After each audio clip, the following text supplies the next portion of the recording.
నమస్కారం. ముందుగా ప్రేక్షకులందరికీ సంక్రాంతి శుభాకాంక్షలు. చాలా కాలం తర్వాత మన సిల్వర్ స్క్రీన్ మీద అచ్చమైన తెలుగింటి సినిమాలను లాంచ్ చేశారు. అలాగే ఒక మల్టీ స్టారర్తో కూడా ప్రెజెంట్ ఉన్న మల్టీ స్టారర్స్కి తెరలేపారు. ఈ డైరెక్టర్ ఎవరో మీకు ఈ పాటికే అర్థమై ఉంటుంది. ఎస్, లేటెస్ట్గా మెగా వారసుడు, మరో మెగా వారసుడు వరుణ్ తేజ్ని మన ఇండస్ట్రీకి పరిచయం చేసిన డైరెక్టర్ శ్రీకాంత్ అడ్డాల గారు. ఈ సంక్రాంతి సందర్భంగా శ్రీకాంత్ అడ్డాల గారు ఆయన కెరీర్కి సంబంధించిన ఎన్నో విషయాల్ని, అలాగే కొన్ని ఆయన పర్సనల్ సీక్రెట్స్ని కూడా మనతో షేర్ చేసుకోవడానికి రెడీగా ఉన్నారు. మరి ఇంకెందుకు ఆలస్యం, ఆయనతో మాట్లాడదాం.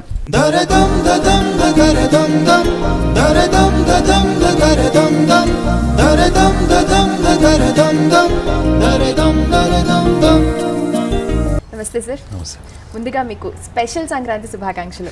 స్పెషల్ బికాజ్ ఈ సంక్రాంతితో మీరు ముకుందాతో కలిపి హ్యాట్రిక్ కొట్టేసారు, హ్యాట్రిక్ హిట్ కాబట్టి ఈ సంక్రాంతి మీకు స్పెషల్ సంక్రాంతి శుభాకాంక్షలు.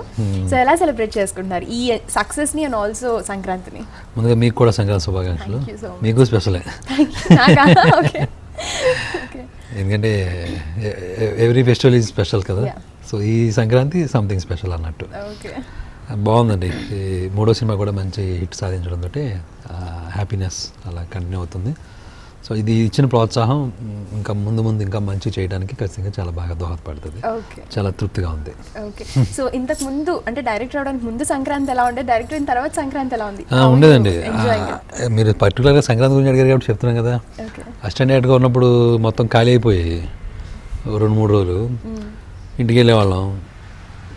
ఎన్ని సంక్రాంతులు వస్తున్నాయి వెళ్ళిపోతున్నాయి, మనలో మట్టుకు ఏమీ లేదు. అలా ఉండేది.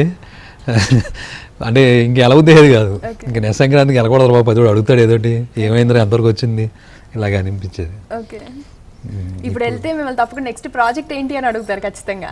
అంటే ఏదైనా ఎవరి లైఫ్లో అంతే కదండి. ఏదో కొంచెం సాధించిన ఏదైనా ఒక దాంట్లో ఉత్తీర్ణత పొందిన తర్వాత వెళ్ళింది వేరు. ఎలాగ మునిపి ఏంటంటే అది వాళ్ళ తప్పు కాదు, అంతే కామన్ అయితే. ఓకే, సో మీరు ఈ సేమ్ ఏం చేస్తూ ఉంటారో అనే దాన్ని మీరు సీతమ్మ ఇట్లా ఎక్కువ చూపించారు కదా. ప్రాబ్లమ్ మీ పర్సనల్ ఎక్స్పీరియన్స్ అని చెప్పొచ్చు అంటారా? అంటే అది అందరికీ ఉండేదేనండి, కామన్ ఎక్స్పీరియన్స్. ఏం చేస్తున్నావు అన్న క్వశ్చన్ చాలా ఇరిటేట్ చేస్తుంది కదా. చాలా ఇష్టం లేని క్వశ్చన్ అండి చాలా మందికి. అంటే లైఫ్ లో ఒకటి సాధించినప్పుడు ఆ క్వశ్చన్ బాగా అనిపిస్తుంది, కానీ ఇంకా ఎదుగుతున్న స్టేజ్ లో కొంచెం అన్కంఫర్టబుల్ గా ఉంటుంది. అవునవును, ఖచ్చితంగా. ఎందుకంటే ఆ క్వశ్చన్కి ఆన్సర్ ఉండదు. ఏ స్టేజ్కి ఆ స్టేజ్కి మళ్ళీ ఆ క్వశ్చన్ వచ్చేస్తూ ఉంటుంది, ఇప్పుడు ఏం చేస్తున్నావు అంటూ ఉంటారు. అంతే. ఓకే, సో చిన్నప్పుడు ఎలా సెలబ్రేట్ చేసుకున్నారు సార్ సంక్రాంతి? మీ ఊర్లో ఫ్యామిలీతో, అండ్ ఇప్పుడు కొంచెం మిస్ అవుతుండొచ్చు కదా ఫ్యామిలీ, బికాస్ కెరీర్ లో కొంచెం బిజీ అయిపోయిన తర్వాత. సో చిన్నప్పుడు సంక్రాంతి ఎలా ఉండేది? ఎందుకంటే సంక్రాంతి అనేటప్పటికీ అదొక స్పెషల్ ఫెస్టివల్ అండి. అసలు అది దానికి తిరిగి ఉండదు. ఎంత ఏమన్నా కానీ ఆ 3 రోజులు ఒక తెలియని ఒక ఇది ఉంటుంది అనమాట. సో చిన్నప్పుడు అంటే ఏంటంటే మేము కొత్త బట్టలు కట్టుకునేవాళ్ళం కాదు. మా నాన్నగారు అయ్యప్ప మాల వేసుకుంటారు కంపల్సరీగా. వేసుకుంటే ఇప్పటికప్పుడే ఇది 33వ సంవత్సరం 32వ సంవత్సరం మా నాన్నగారు కంటిన్యూగా వెళ్తూ ఉంటారు. సో మేము 4వ తరగతి 3వ తరగతి దగ్గర నుంచి ఇది మొదలైంది. ఆయన అయ్యప్ప మాలకి వెళ్తారు, ఆయన వెళ్ళిపోతారు, కొండకి వెళ్ళిపోతారు, ఖచ్చితంగా జ్యోతి దర్శనానికి వెళ్తారు. అక్కడ ఉండేవాళ్ళు అనమాట. తిరిగి వచ్చిన తర్వాత మేము సెలబ్రేట్ చేసాం, అలా ఉండేది అనమాట. ఓకే, సో ఇప్పుడు ఈ ఇయర్ సంక్రాంతి పర్టికులర్ గా ఈ సంక్రాంతి ఎలా సెలబ్రేట్ చేసుకోవాలనుకుంటున్నారు, చేసుకుంటున్నారు? బికాస్ చాలా ఎక్స్పెక్టేషన్స్ తో వచ్చిన ముకుందాతో కలిపి మీరు హ్యాట్రిక్ హిట్ పెట్టారు. సో ఖచ్చితంగా ఆ ఒక జీల్ అనేది మీలో ఉంటుంది, ఆల్రెడీ ఆ ఫీల్ అనేది మీలో ఉంటుంది. సో ఎలా సెలబ్రేట్ చేసుకున్నారు ఈ ఇయర్? ఫ్యామిలీతో నా ఊరు వెళ్ళి ఇక్కడేనా? లేదండి, ఊరికి వెళ్ళిపోతాం, ఇంట్లో ఉన్నసేపు ఇంట్లో ఉంటాం, మళ్ళీ బయటకి వెళ్తాం, ఊరి మీద ఉంటాం, కామన్ కదా. అలాగే. సో పర్టికులర్గా మీరు అనగానే ఒకటి గుర్తొస్తుంది సార్, ఏంటంటే అచ్చమైన తెలుగింటి సినిమాలు తీయాలి అనేది చాలా కాలం తర్వాత అచ్చమైన తెలుగు సినిమాని స్క్రీన్ మీద చూసిన ఫీలింగ్ వచ్చింది, స్టార్టింగ్ ఫ్రమ్ కొత్త బంగారు లోకం నుంచి. సో మీరు అసలు అది ఎలా, బికాజ్ ఒక పీరియడ్లో ఒక పందాలో వెళ్ళిపోతున్నాయి మూవీస్ అంతా, లవ్ స్టోరీస్ అవ్వచ్చు, లేకపోతే అంతా సిటీ కల్చర్లో చూపిస్తున్న మూవీస్. అలాంటి టైంలోని మీరు ఒక పల్లెటూరు బ్యాక్డ్రాప్తో తీసుకుని సినిమాలు స్టార్ట్ చేశారంటే మీకు డేర్ అనిపించిందా? అంటే కానీ ఆడియన్స్ వరకు రీచ్ అవ్వగలనా అన్న ఫీల్ ఉండిందా సార్ మీకు? ఉందండి, కానీ నేటివిటీ అనేది ఎప్పటికీ కూడా బాగుంటుందండి. అంటే ఎక్కడైతే ఇన్స్పైర్ అయ్యామో అక్కడి నుంచి కొన్ని కథలు, అంటే అన్ని కథలు అలా వస్తాయని లేదు. ఇప్పటి వరకు ఒక్కొక్క ప్యాటర్న్లో వెళ్తా ఉంది. కొత్త లోకం రెసిడెన్షియల్ కాలేజ్ బ్యాక్ డ్రాప్ లోను, అలాగే సీతమ్మ ఇట్లా ఒక ఫ్యామిలీ, మిడిల్ క్లాస్ ఫ్యామిలీ. ఏది సిటీ కల్చర్ కి టచ్ అవుతుంది, 90% అయితే ఏది సిటీ కల్చర్ కి టచ్ అవనివ్వరు. ఎందుకు అలా అన్నది? ఎందుకంటే మీకు సిటీ కల్చర్ నచ్చదా లేదా పల్లెటూరు నచ్చడం నచ్చపోవడం కదండి, మన రూట్స్ అక్కడ ఉంటాయి కదా. సో చేసినంతకాలం ఆ రూట్స్ ఏవైతే అక్కడ జనరేట్ అయ్యే కథలు చేసుకుంటూ వెళ్ళి ఇంకా దాన్ని దాటి కూడా చేయాలని ఉంటుందండి. ఇంకా మొత్తం టోటల్గా బయటకు వెళ్ళి కూడా చేయాలని ఉంటుంది. బేసికల్గా రూట్స్ ఆ మూలాలు అవంటే బాగా ఇష్టపడుతూ ఉంటాం కాబట్టి ఇప్పుడే కెరీర్లో ఇక్కడ బిగినింగే కదా నేను కూడా ఇంకా ఈ బిగినింగ్ స్టేజ్లో కొంచెం అలా అవి బాగా చేసుకుని నెమ్మదిగా ఒకటి ఎక్స్టెండ్ చేసుకుంటూ వెళ్దాం అనేది. ఓకే, సో యాక్చువల్లీ ఒక చిన్న టాక్ ఉంది ఏంటంటే, అంటే టాక్ అని కాదు, ఇట్స్ అ ఫ్యాక్ట్ యాక్చువల్లీ. మీ ప్రతి సినిమాలో రావు రమేష్ గారు ఖచ్చితంగా ఉంటారు. అండ్ రావు రమేష్ గారితో మీకు కొంచెం ఎక్కువ అసోసియేషన్ అని అంటుంటారు, ఎందుకలా? లేదండి, అంటే కొత్త బంగాళలోకి ఆయన పరిచయం అవడం, ఓకే, రాఘోపాల్ గారి అబ్బాయి లాగా ఆ సినిమాలో కొంచెం మన లెక్చర్ క్యారెక్టర్ చేయించడం, ఇంకా అక్కడి నుంచి పరిచయం అయింది. అది జర్నీ కొనసాగుతుంది. అలా అని కూడా మరి ప్రకాష్ రాజ్ గారు కూడా ఉన్నారు. అంటే కాకపోతే మీకు ఎక్కువగా అసోసియేషన్ రావు రమేష్ గారితో ఉంటుంది అన్నది ఒక చిన్న టాక్. సో అది ఎంతవరకు అని? అలా లేదండి, పర్టికులర్గా అని ఆయన స్పెషల్గా తీయడం కాదు, కానీ ఆయనకు ఉండే క్యారెక్టర్స్, ఆయన చేయగలిగే క్యారెక్టర్స్కి ఆయన చాలా బాగా న్యాయం చేకూరుస్తున్నారు. దానివల్ల సినిమా కూడా చాలా హెల్ప్ అవుతుంది. అలా ఇద్దరిది కొంచెం అవినాభావ సంబంధం కొంచెం బాగా ఉంది. అలాగే పర్సన్గా కూడా నాకు చాలా ఇష్టం అండి ఆయన, అంటే బాగా నిష్కల్మషంగా ఉంటాడు ఆయన, చాలా ఇష్టం. బాగా ఇద్దరి మధ్య నాకు కొంచెం మంచి రిలేషన్ ఉంటుంది. టీనేజ్ ఒక వరం, ఎంజాయ్ చేయండి, హ్యావ్ అ బ్లాస్ట్. కానీ ఆలోచించండి, మనం చేసేది తప్ప రైటా? అసలు మంది లవ్వా అట్రాక్షన్?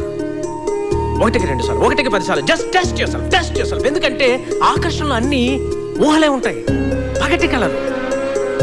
దేనికి గ్యారంటీ ఇవ్వలేం. నాకు తెలిసినంత వరకు ఈ అట్రాక్షన్ తో కూడిన లవ్ 99% ఫెయిల్యూర్స్. చాలా వరకు ప్రేక్షకులకి తెలియని ఒక సీక్రెట్ నేను తెలుసుకోవాలనుకుంటున్నాను. ఏంటంటే, మీకు ఏమైనా మూవీస్కి సంబంధించి ఏదైనా సెంటిమెంట్ ఉందంటారా? ఇప్పుడు సెంటిమెంట్ టాపిక్ వచ్చింది కాబట్టి పర్టిక్యులర్ ఇది ఉంటే, ఇది చేస్తే ఖచ్చితంగా సక్సెస్ అవుతుంది అని ఒక సెంటిమెంట్ ఏదైనా ఉందంటారా? ఇప్పటివరకు ప్రేక్షకులకి తెలియని సీక్రెట్ ఏదైనా? తెలియని సీక్రెట్గా అలాగేం లేదు, కానీ సెంటిమెంట్ కూడా అనుకోకూడదు. ఏది మొదలుపెట్టినా ముందు నేను మా పేరెంట్స్కి కొంచెం గురువులకి కంపల్సరీగా అనుకుని వెళ్తాను. ఖచ్చితంగా గురువులు, పేరెంట్స్, అది ఆటోమేటిక్గా సక్సెస్ అవుతుందని కొంచెం నమ్మకం కాదు, అది నిజం కూడా. ఓకే, సో సార్ మీ ఫ్యామిలీ గురించి? ఒక నానమ్మ, తర్వాత అమ్మ నాన్న. మా నాన్నగారి పేరు మెంటారావు, అమ్మ పేరు కృష్ణవేణి. మా నాన్నగారు ఏమో ఎండోమెంట్స్లో చేసేవారు, దేవాదాయ ఎగ్జిక్యూటివ్ ఆఫీసర్గా రిటైర్ అయిపోయారు. ఇంకా అన్నయ్య నరేష్, వదిన సౌజన్య, వాళ్ళ అబ్బాయి చైతన్య రామనారాయణ. పేరుతో సహా రాసేసుకోవచ్చు. నాకు వచ్చి మామూలుగా మా ఆవిడ పేరు నాగసుధ, మా అత్తగారు అమ్మాయి. నాకు ఒక పాప ఆనందవల్లి పేరు. Very nice. Purely traditional family, purely traditional పేర్లు, purely everything is pure. And చెల్లి ఉందండి, వాళ్ళు లండన్లో ఉంటారు బాగా. ఇంకా అంతే, అది ఫ్యామిలీ సింపుల్గా.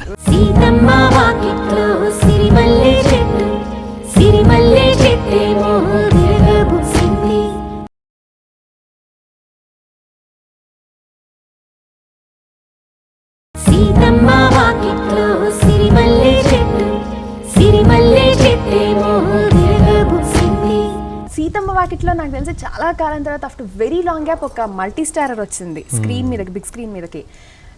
చాలా మంది కొంచెం టెన్షన్ కూడా అయ్యారు, ఏంటంటే సీతమ్మ వాకిట్లో ఇద్దరు సూపర్ హిట్ హీరోస్తో మీరు క్యారీ చేస్తున్నారని. మీరు ఏమన్నా టెన్షన్ క్యారీ చేశారంటారా ఆ పీరియడ్? అంటే ఇద్దరు టాప్ హీరోస్తో మీరు చేయాలి, అట్ ద సేమ్ టైం 2 వర్గాల ఫ్యాన్స్ కూడా హర్ట్ అవ్వకూడదు, ఇలాంటివి చాలా ఉంటాయి మల్టీ స్టారర్స్ అనే టైంకి. అండ్ ఆల్సో స్కెడ్యూల్స్, వాళ్ళ డేట్స్, వాళ్ళ కాల్ షీట్స్ చాలా ఉంటుంది ఇందులో. ఇద్దరు హీరోయిన్స్ ఉన్నారు, ఇంత పెద్ద కాస్టింగ్తో. అండ్ సెకండ్ మూవీ మీరు అంత పెద్దగా తీసేసారు ఒకటేసారి, లైక్ ఒక డేర్ అని చెప్పొచ్చు. సో ఆ టైంలో మీకు ఎలా అనిపించారు? Could you feel that yes నేను ఖచ్చితంగా ప్రేక్షకులను రీచ్ అవ్వగలను ఈ మూవీతో అనుకున్నారా? దానికి నేను తీసుకున్న టైము దానికి సమాధానం. ఎందుకంటే ఆల్మోస్ట్ 4 years పట్టిందండి దాని స్క్రిప్ట్కి. ఏంటి మీరు అన్నట్టు ఇవన్నీ మేనేజ్ చేసుకోవాలి. నాకు తెలిసి ఇంకా తెలియని కూడా ఇంకా చాలా ఉంటుంది, బికాస్ బిహైండ్ ద స్క్రీన్ ఇంకా చాలా ఉంటాయి మీరు మేనేజ్ చేయాల్సినవి. సో మీకు ప్రాబ్లం ఎక్కడ అనిపించలేదు టాప్ స్టార్స్ ని హ్యాండిల్ చేయడం? కథ చేసుకున్నంత సేపు ఆ 4 సంవత్సరాలు పడిన కష్టం షూటింగ్ వెళ్ళిన తర్వాత లేదండి. ఎందుకంటే అలాగే కూడా మెయిన్గా ముఖ్యంగా దీనికి, ఎందుకంటే అసలు ఈ సినిమా స్టార్ట్ అవడానికి కారణం వెంకటేష్ గారే. లేదంటే అసలు నాకు ఆ మైండ్లో లేదు, వేరే కథ చేద్దాం అనుకుంటున్నా. ఆయన పిలిచి ఇలాగా ఏదైనా ఖర్చు చేయమా, కొత్త బంగాళలోకం చూసాను బాగుంది, నేను అవకాశం ఇస్తాను, ఏదైనా కథ ఉంటే చేసుకో అన్నారు. అప్పుడు నాకు ఇది పుట్టింది అనమాట. అది నాకున్న స్క్రిప్ట్లో ఏముంటుంది అని ఫ్యామిలీ తోటి కొంచెం రిలేట్ అయ్యేటట్టుగా ఉంటాయి కదండి వెంకటేష్ గారి సినిమాలతోటి. ఆ వెంకటేష్ గారి సినిమా అలా ఉంటుంది కాబట్టి అలాగే వెళ్తా ఉంటే కరెక్ట్గా నాకున్న కథలో ఏంటంటే ఇంకొక స్టార్ అవసరం అవుతున్నారు. ఇదే విషయానికి చెప్పాను, ఇంకొకరు అవసరం అవుతారు అని చెప్పాను. అంటే ఎలా అవసరం అంటే ఇద్దరు ఈక్వల్ అండి, ఇద్దరు అన్నతమ్ములు, మొత్తం టోటల్గా ఇద్దరి మీద వెళ్తుంది అంటున్నాను. ఆయన చాలా హ్యాపీ ఫీల్ అయ్యారు. అసలు ఆయన ఇచ్చిన బూస్టింగ్ మామూలుది కదా. సో అప్పుడు మరి ఎవరు ఉంటారు, పెద్దోళ్ళే ఉండాలి, చూసుకో మరి గుండం కథలాగా మనం చేయాలి కదని అలాగని చెప్తే నాకు బాగా ఎంకరేజింగ్గా అనిపించింది. ఆ తర్వాత మరి మహేష్ బాబు గారు వచ్చి జాయిన్ అవుతుందంటే దాన్ని ఒక్కసారిగా కలర్ మారిపోయింది. చాలా కలర్ఫుల్ గా ఉంటుంది. ఒక కలర్ కూడా కాదు. ఇద్దరిని అలా చూసుకునేటప్పటికే ఇద్దరు హీరోయిన్స్, ప్రకాష్ రాజ్ గారు, జయసుధ గారు, రావు రమేష్ గారు, ఆల్మోస్ట్ అందరు టాప్ స్టార్స్. నాకు బాగా గుర్తుంది, అది టెన్కాశీలో షూటింగ్ జరుగుతుంది ఈ సీతమాగిట్లో. ట్రైన్ ఎక్కుతారు కదా వీళ్ళిద్దరు, ఆ సీన్ తీస్తున్నాను. ఫస్ట్ వీళ్ళిద్దరిని కలిపిన సీన్ అదనమాట. అది తీస్తున్నప్పుడు నాకు ఒక యాంగ్జైటీ ఉంది, ఇద్దరిని కలిపి చూడటం నేను కూడా చూడాలి. అంతకుముందు ఒక షెడ్యూల్లో ఆయన సీన్స్ తీశాను, ఒక షెడ్యూల్ ఈయన తీసాను, బట్ కలిపి ఇంకా అప్పటి వరకు రాలే. ఆ షెడ్యూల్కి వెళ్ళామన్నమాట. సో వీళ్ళిద్దరూ ఎవరు క్యారవాన్లలో ఉన్నారు, తర్వాత మళ్ళీ ఇంకా షార్ట్కి వస్తారు, ఇంకా అప్పుడు ఇద్దరు కలిసి వస్తారు విచిత్రంగా. అది చూసినప్పుడే మొత్తం సెట్ అంతా ఒక రకమైన ఫీలింగ్ వెళ్ళారు. ఆ రాఘవల్ గారు మేకప్ మ్యాన్ ఉంటారు, అమ్మాయి ఏమన్నారు బాబు ఇద్దరు అని చెప్పేసి. అసలు నిజంగా ఆ కలిపిన విషయం పక్కన పెడితే వాళ్ళిద్దరిని చూసిన ఫీలింగ్ చాలా బాగా అనిపించింది. అది ఫస్ట్ టైం నేనే ఒక క్రియేటర్గా ఉన్నప్పటికి కూడా నేను ఒక ప్రేక్షకుడిగా చూసినప్పుడు నాకు ఎంత నిండుగా అనిపించింది అనమాట. సేమ్ టైం వాళ్ళిద్దరు కోఆపరేషన్ కానివ్వండి, వాళ్ళిద్దరు దాంట్లో ఇన్వాల్వ్ అయిన విధానం కానీ, అంత పెద్ద స్టార్లు కూడా నేను చెప్పిన లైటర్ ఫీలింగ్స్కి అడాప్ట్ చేసుకుని సహకరించడం. ఇప్పటిదాకా దీని లెఫ్ట్ ప్రొఫైలే చూసాం, రైట్ కూడా చూసేద్దాం.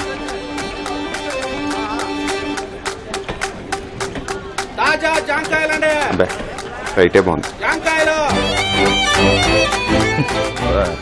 మళ్ళీ మొదలెట్టాడు. ఏంటండి ఇప్పుడే కదా కలిసాం, అసలు ఎవరైనా చూస్తారన్న భయం కూడా లేదు. సెల్ ఫోన్ ఉందా? డాడీ నంబర్ నాకు లేదు. కుంకుడుగా కొట్టుకుని దాంతో ఏం చేసుకుంటాడు, నీకు ఇచ్చుకోవాలి కానీ. లెఫ్ట్కి వెళ్ళి రైట్కి వెళ్ళండి. చెప్పలేకపోతున్నాం, ఆవిడొచ్చాడు. అది ఎక్కడో చూసాను రా, మొత్తానికి ఎక్కడ చూసాను గుర్తురాట్లేదు. నోరు మూయరా, ఇక్కడే చూసావు, ఇక్కడే గెలికావు, నాకు తెలుసురా. నీతో ఏదో వచ్చింది రో, టక్కన పడేస్తాం. సర్లే పదా, మాటలు తక్కువ లేదు. ఏరా మన బ్యాచ్ మొత్తం ఇంకా ఖాళీయేనా? ఒకప్పుడే ఉన్న బిజీనా? ఎక్కడున్నారు? అదిగో బయటే ఉన్నారు మొత్తం. మీ నెక్స్ట్ ప్రాజెక్ట్స్ ఏంటి అంటే ఫర్దర్ గా రాబోతున్న ప్రాజెక్ట్స్ ఏంటి? బ్రహ్మోత్సవం అని చేసుకుంటాను. అది కూడా మళ్ళీ ఫ్యామిలీ స్టోరీ అంటారా? అది ఫ్యామిలీ స్టోరీ అండి. అది నేను ఒక ప్యాటర్న్, ఒక మంచి లవ్ స్టోరీ కానీ ఒక మంచి ఫ్యాక్షన్ స్టోరీ కానీ ఎక్స్పెక్ట్ చేయొచ్చు. ఉందండి, ఉంది. చెన్నై కోకిల టైటిల్. ఓ వావ్. అదొక love story, purely love story. Pure love story. Okay. ఇప్పుడు బ్రహ్మోత్సవం అనేది ఫ్యామిలీ స్టోరీ. ఈ రెండు, ఇంకా తర్వాత ఫర్దర్గా ఇంకొక మల్టీ స్టార్ చేద్దాం. ఓకే. శ్రీకాంత్ అడ్డాల గారు అంటే ఓన్లీ ఫ్యామిలీ ఎంటర్టైనర్స్ అనే బ్రాండ్ తీసేయాలి అనుకుంటే మీరు ఎలాంటి స్టోరీ? అది తీసేద్దామని ముకుంద చేసింది, కానీ పోవట్లేదు కదా, మళ్ళీ అక్కడికే వస్తుంది. యాక్షన్ ఎపిసోడ్ లో చేసింది, by the end of the day మళ్ళీ అది ఫ్యామిలీ ఎంటర్టైనర్ కింద వచ్చింది. బికాజ్ చెప్పాను కదా, it's purely called as family entertainer because family అంతా వెళ్ళి చూడగలుగుతున్నారు. ఇప్పుడున్న 90% మూవీస్ చూడలేని సిచ్యువేషన్ లో పూర్తి ఫ్యామిలీ వెళ్ళి చూడగలిగిన ఏ మూవీనైనా ఫ్యామిలీ ఎంటర్టైనర్ అనే ఒక బ్రాండ్ వస్తుంది. సో మీరు మళ్ళీ by the end of the day you ended up saying that family entertainer మళ్ళీ ముకుంద. అంటే మనం ఏం తీసినా ఫ్యామిలీ అందరూ చూస్తున్నారన్నారు చూసారా, అది కేవలం ఫ్యామిలీ స్టోరీకి అవసరం లేదు. మనం తీసిన లవ్ స్టోరీని కూడా ఒక ఫ్యామిలీ అంతా వచ్చి కలిపి చూడదగ్గట్టు లేదు ఇప్పుడు సిచ్యువేషన్. చూడదగ్గట్టుగా ఉన్నారు అనుకున్నాను, కానీ అప్పుడు మంచి సక్సెస్ అయినట్టే కదా. అంతే. సో అలా రావాలని కోరుకుందాం, అలా తీయాలని.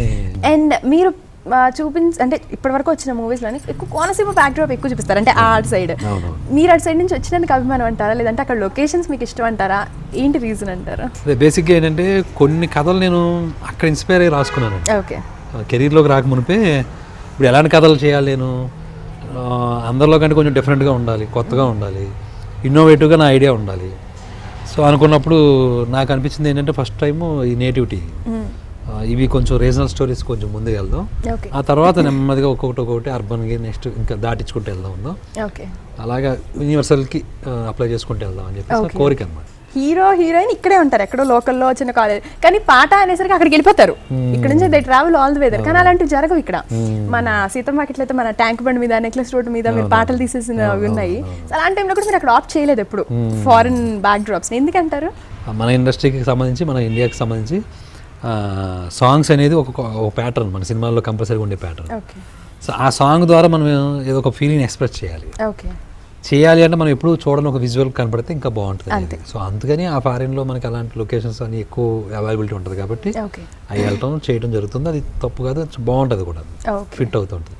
కొన్నిసార్లు ఏం జరుగుతుందంటే, ఇప్పుడు ఈ నేటివిటీ కథలు తీసుకున్నాం అనుకోండి, ఇప్పుడు నేను తీసుకున్న కథలు లాంటివి నేటివిటీ కథల్లో ఏమవుతుందంటే, ఒకవేళ ఆడు ఊహలో కూడా అది ఉండకపోవచ్చు, అతను ఊహలో కూడా ఉంటుంది కదా, అప్పుడు ఎందుకు నేను బ్రేక్ చేసి అటు వెళ్ళాలి? ఇప్పుడు ఏ రావులపాలెం అరటిపూల మార్కెట్లో ఉన్నవాడు సడన్ గా అక్కడ ఎక్కడికి వెళ్ళి పాట పాడుకుంటే బాగోదు కదా. అందుకని అది ఆ విజువల్ జర్క్ రానివ్వకుండా ట్రై చేస్తాను. బట్ ఒక్కొక్కసారి అది ఫిట్ అవుతూ ఉంటాయి, తెలియకుండా వెళ్ళిపోతూ ఉంటుంది. ఇప్పుడు ముకుందాలో ఉందనుకోండి, అబ్బాయితోటి ఒక హిస్టారికల్ సాంగ్ తీయాల్సి వచ్చింది. ఎందుకంటే వాళ్ళిద్దరు కలవరు కదా ఇక్కడ. ఆ కలవనప్పుడు వీళ్ళకి సంబంధించి ఒక సాంగ్ తీయాలి అంటే ఏదైనా ఒక రాజుల కాలంలో హిస్టారికల్గా ఒక సాంగ్ తీయాల్సి వచ్చింది. దానికి మరి ఇక్కడ ఎక్కడ లొకేషన్ సపోర్ట్ చేయలేదు. ఆ పోర్ట్లు అవన్నీ కొంచెం అక్కడే బాగుంటాయి అనుకుంటే స్విట్జర్లాండ్ వెళ్ళాల్సి వచ్చింది. ఎలాగా స్విట్జర్లాండ్ వెళ్తున్నాం కదా, ఒక సాంగ్ ఎందుకు బడ్జెట్ కాదు, ఇంకో సాంగ్ కూడా చేయాలంటే అప్పుడు ఆ చాలా బాగుంది సాంగ్ కూడా ఇంకా అక్కడే చేసేసాం. అలా జరిగింది అనమాట.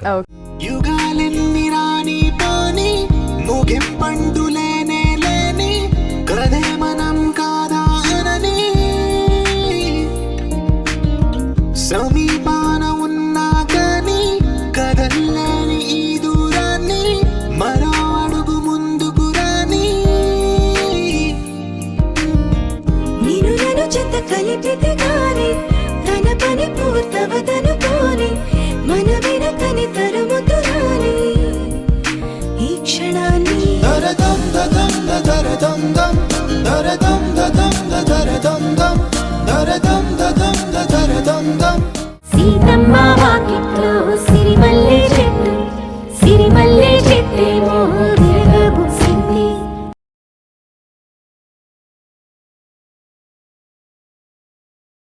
సీతమ్మ వాకిట్లో సిరిమల్లె చెట్టు, సిరిమల్లె చెట్టేమో విరగబూసింది. ఇప్పుడు మీకు కొన్ని rapid fire questions. Mahesh Babu, Venkatesh ఇద్దరిలోంచి మీకు ఎవరంటే ఎక్కువ ఇష్టం? ఎక్కువ ఇష్టం, ఐ డోంట్ సే ఎవరంటే ఇష్టం, ఎక్కువ ఎవరు ఇష్టం ఇద్దరిలోంచి? నేను ఎప్పుడో ఆడే ఫంక్షన్లో చెప్పానండి, వాళ్ళిద్దరు నా కళ్ళు లాంటి వాళ్ళు. నేను రెండు కాళ్ళలో చొక్కాను చెప్పాలండి, ఎక్కడ చెప్తారు? అలా కదలండి. ఓకే. అంటే మీరు ఎందుకు అడుగుతారు ఇలాంటి క్వశ్చన్స్? ర్యాపిడ్ ఫైర్ మాకు అది ఎంతూసియాజం. అంటే దేనికని, అంటే దీని ద్వారా ఏం పొందామని? అంటే మీకు ఎవరిష్టమో తెలుసుకున్నామని, అంటే లేని పని గొడవలు సింపుల్ గా. అలా లేదు, నాకు ఇద్దరు ఇష్టమేనండి. అలాగా బాగా అనిపించింది ఇద్దరితో ట్రావెల్. అసలు నాకు లైఫ్ లో మర్చిపోలేని మెమరబుల్ థింగ్స్ అండి. Okay. And me favourite producer ఎవరు? నాకు ఠాగూర్ మధు గారు అంటే చాలా ఇష్టం అండి. ఎందుకలా? నాకు ఎందుకంటే ఫస్ట్ ఆయన నన్ను సినిమాలోకి తీసుకొచ్చింది. ఓకే. ఇప్పటి నుంచి మీరు ఆన్సర్ చెప్పాక నేను దానికి ఎక్స్ప్లెయిన్ చేస్తాను. ఆన్సర్ చెప్పి మళ్ళీ మీరు వేరే ఆన్సర్ చెప్పి. ఓకే. మీ ఫేవరెట్ హీరోయిన్ ఇప్పటివరకు వర్క్ చేసిన వాళ్ళు? ఇప్పటివరకు వర్క్ చేసిన వాళ్ళు ఫేవరెట్ హీరోయిన్. ఇంతసేపు ఆలోచించకూడదు, ర్యాపిడ్ ఫైర్ అంటే టపడం ఇవ్వాలి. కాబట్టి ర్యాపిడ్ ఫైర్. మీరు చేసిన హీరోయిన్స్ లో నలుగురు హీరోయిన్లు. అంజలి అండి. అంజలి అంటే ఎందుకంటారు అంజలి? ఏమో అలాగా ఇద్దరికి చాలా బాగా అనిపించింది. Okay. And me favourite music director work చేసిన వాళ్ళలో? వర్క్ చేసిన అవ్వచ్చు, లేదంటే అవుట్ ఆఫ్ వర్క్ అవ్వచ్చు. ఇప్పుడు మామూలుగా అయితే మిక్కీ జమీర్ గారు చేసిన, నాకు మామూలుగా అయితే కనుక రమేష్ నాయుడు గారు అని ఇష్టం అండి. రమేష్ నాయుడు గారు? అవునండి, పాత మ్యూజిక్ డైరెక్టర్ ఉంటారు కదా, నాకు చాలా ఇష్టం అండి. మీకు డ్రీమ్ ప్రాజెక్ట్ ఎవరితో వర్క్ చేయాలని? అసలు ఎవరు లేకుండా సినిమా ఎలా తీయొచ్చా అని ఒక డ్రీమ్ ప్రాజెక్ట్. అంటే ఎవరు వద్దంటారా? ఇంకా సినిమా ఏముంటుంది అంటే హీరో హీరోయిన్ ఎవరు వద్దంటారా? అసలు ఎవరో లేకుండా తీస్తే ఎలా ఉంటుంది? ఎవరితో చేస్తానంటారు? అదే చూస్తారు మీరే. Okay. Me favourite, I mean పూర్తి ఇండస్ట్రీలో నా హార్ట్కి చాలా చాలా చాలా క్లోజెస్ట్ పర్సన్ వీళ్ళు, ఇప్పటి వరకు ఎవరికి తెలియని సీక్రెట్స్ నేను వాళ్ళతో షేర్ చేసుకున్నాను అనే పర్సన్ ఎవరైనా ఉన్నారా? కిషోర్ అండి. ఓ, కిషోర్ అని నా అసిస్టెంట్ యాక్టర్. ఓకే. తను వెరీ క్లోజ్ టు యూ. బాగా. ఓకే. సో ఇప్పటివరకు ఎవరికి తెలియని ఒక సీక్రెట్ ఏదైనా మేము మీ నుంచి ఈ సంక్రాంతికి బయట పెట్టించాలని చాలా ఆతృత ఎంతసేపటి నుంచో ప్రయత్నిస్తున్నారో, మీరు ఎక్కడ ఏమీ చెప్పట్లేదు. But I want any secret, any your personal secret అవ్వచ్చు, లేదంటే మీ ఇండస్ట్రీకి సంబంధించింది, కెరీర్కి సంబంధించి ఇప్పటివరకు ప్రపంచానికి, ఐ మీన్ టు సే ప్రేక్షకులకి తెలియంది మీ పర్సనల్ సీక్రెట్ ఏదైనా? నేను మన సీతమాగిట్లోకి కథ ఫాదర్ క్యారెక్టర్ కోసం రజనీకాంత్ గారు కథ చెప్పాను. రజనీకాంత్ గారికా? అది ఎవరికి తెలియదు ఇప్పుడు అంతే. ఎందుకు అలాగా? చెప్పాను ఇదేంటి ఎందుకంటారండి. మీరు ఆ క్యారెక్టర్ ఆయన ఆ క్యారెక్టర్ పెడదామని. అవునండి, వీళ్ళిద్దరికి ఫాదర్ గారు రజనీకాంత్ గారు ఉంటే బాగుంటుంది అనిపించి నిజంగా అంటున్నారా లేదంటే వెళ్ళానండి. వీళ్ళు కథ చెప్పొచ్చాను ఓకే. నిజంగానే. ఇంత పెద్ద సీక్రెట్ నేను బయట పెట్టించాను ఇవాళ. రాఘవేంద్ర కళ్యాణ మండపం అని చెన్నైలో ఉంది, అక్కడ అపాయింట్మెంట్ ఇచ్చారు, అక్కడికి వెళ్ళి కథ చెప్పి కూడా వచ్చాను. రాసుకోండి, కింద స్క్రాల్ చేసుకోండి. శ్రీకాంత్ అడ్డలాగా పెద్ద అంటే ఆయన అప్పుడు ఆయనకున్న ఇదికి పాపం అప్పుడు ఆరోగ్యం బాగాలేదు ఆయనకి, అందుకు చేయనన్నారు, లేదంటే కంపల్సరీగా చేస్తారని చెప్పారు. అది బాగా నచ్చింది ఆయనకి.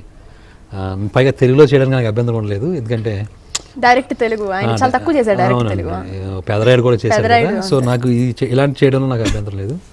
మంచి మంచి మనసుతోటి చెప్పారండి. ఇంకా అన్నిటికంటే షాకింగ్ ఏంటంటే నేను వెళ్ళిపోయి కూర్చున్నానండి. కూర్చుంటే ఆయనే వచ్చారు, కానీ నేను ఆయన గుర్తుపట్టలే. ఆయన చాలా సాదా సీదాగా మామూలుగా ఉన్నారు. ఆ క్రాఫ్ ఆ మనిషి నిజంగా మనీ తీసుకుంటారా అన్నారు. నేను ఎవరో అనుకుని మామూలుగా లేదండి అన్నాను.